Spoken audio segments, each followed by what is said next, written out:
बंधुगण आज मु आपनकु एमिति गोटे ग्रंथ विषय कहवाकू जाऊँगी जहाकू पढ़िबा मात्रके मनुष्यर मृत्यु हो जाए। आज्ञा हाँ बंधुगण, बहुत वर्ष पूर्वे गोटे जक्षिणी द्वारा लिखा जाइतिबा ए ग्रंथ जदि काहाकू मिलिजिब ताहले ता दुनिया ही बदलिजिब, किंतु से ग्रंथ को कहीं पढ़ी पारिबेनी। जानिछंती कौन पाई? काहींकि ना एहा गोटे अभिशप्त ग्रंथ। अभिशाप अनुसार जदि ग्रंथ को खराब उद्देश्य नहीं कि कहीं भी पूरा पढ़िला ताहले सही व्यक्तिर तुरंत मृत्यु होइजिब, आउ जदि कहीं अधा पढ़े से पागल होइजिब। एही कारणरू से ग्रंथ आम देश में बैन करा जाइछि। एबे आपण माने भाबुथिबे एहा को ग्रंथ आउ एथिरे एमिति कोन लेखा अछि। बंधुगण आमे कहूचु नीलावंती ग्रंथ विषय जो एमिति मंत्र आ विद्या लिखा जाइछि जहाद्वारा आपण माने कौनसी गछ हेउ कि पशुपक्षी समस्तिंक सह कथा होई परिबे आ तांका भाषा भी बुझी परिबे। केवल एतिकी नुहे बंधुगण, एही ग्रंथ माध्यम कौनसी भी भूताधन विषय भी जानी हेबो। माने जदि ए ग्रंथ कौनसी भूल व्यक्ति हाथ में पड़ी जाए ताहले बहुत विपद। चलतु जानिबा ए ग्रंथ को किए लिखिछि आउ कौन पाई ए ग्रंथ को एमिति अभिशाप मिलिछि। दर्शक बंधु, आपण मानकु हिंदू धर्म ग्रंथ को स्वागत। आसंतु जानिबा एही ग्रंथ विषय। बहुत वर्ष पूर्वे उत्तर प्रदेश रे गोटे गाँव रे नीलावंती नाम रे गोटे छोट झीटी निज पिता सह रहुतिला। नीलावंती 5 वर्षर थिला सेबेठु से गछ वृक्ष आ पशुपक्षी मानक सह कथा हुए। खाली एतिकी नुहे, ସେହି ଜୀବଜନ୍ତୁ ତାକୁ ମାଟି ତଳେ ପୋତା ହୋଇଥିବା ଗୁପ୍ତଧନ ବିଷୟରେ ବି ଜଣାଇ ଦେଉଥିଲେ, ଯାହା ବିଷୟରେ ମନୁଷ୍ୟ କେବେ ବି ଜାଣିପାରିନଥାନ୍ତା।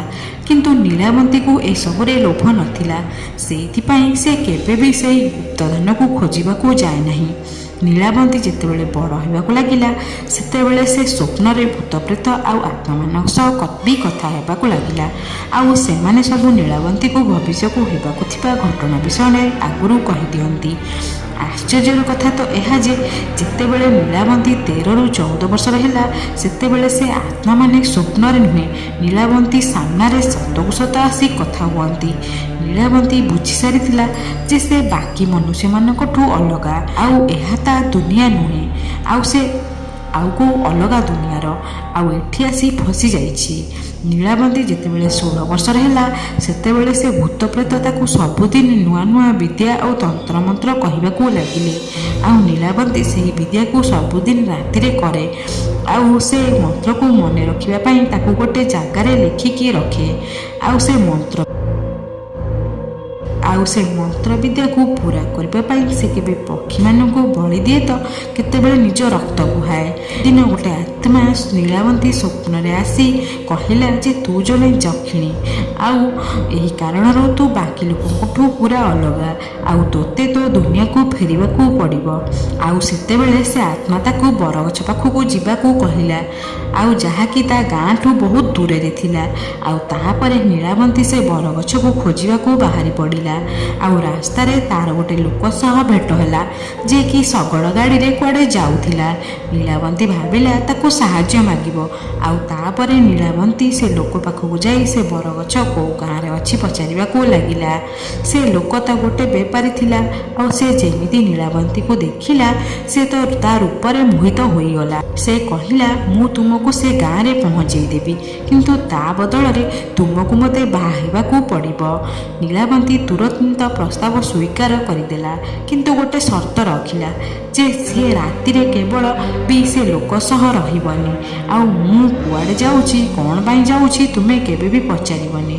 बंधुगण, बेपारी जनक नीलावंती कथारे राजी होईगला आउ तापरे 2 जन विवाह कले। आउ तापरे से बेपारी नीलावंती को सही गाँ रे पहुँचाई देला। सौभाग्य से बेपारी जनक से गाँव थिला जो गाँव रे से बरगछ थिला।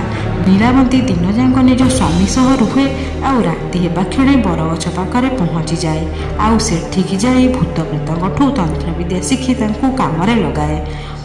आउ से सबको गोटे जगार लिखिकी रखे। एमती केते मास बीतीगला।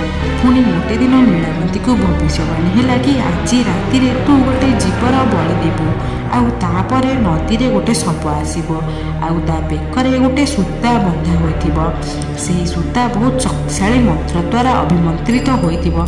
ତାହା ସାହାଯ୍ୟରେ ତୁ ତ ଅସଲ ରୂପକୁ ଆସି ନିଜ ଦୁନିଆକୁ ଫେରି ପାରିବୁ। କିନ୍ତୁ ମନେ ରହେ, ଏହି ମଉକା ତତେ କେବଳ ଗୋଟେ ଥର ହିଁ ମିଳିବ। ନୀଳାବନ୍ତୀ ରାତି ହେବା କ୍ଷଣି ଘରୁ ବାହାରି ସେ ଗଛ ପାଖରେ ପହଞ୍ଚିଗଲା।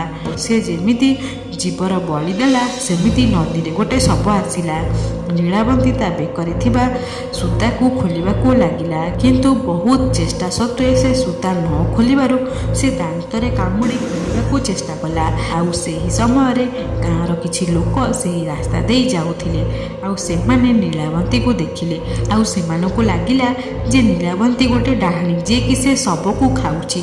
ଆଉ ସେମାନେ ତାକୁ ମାରିବା ପାଇଁ ଚେଷ୍ଟା କଲେ।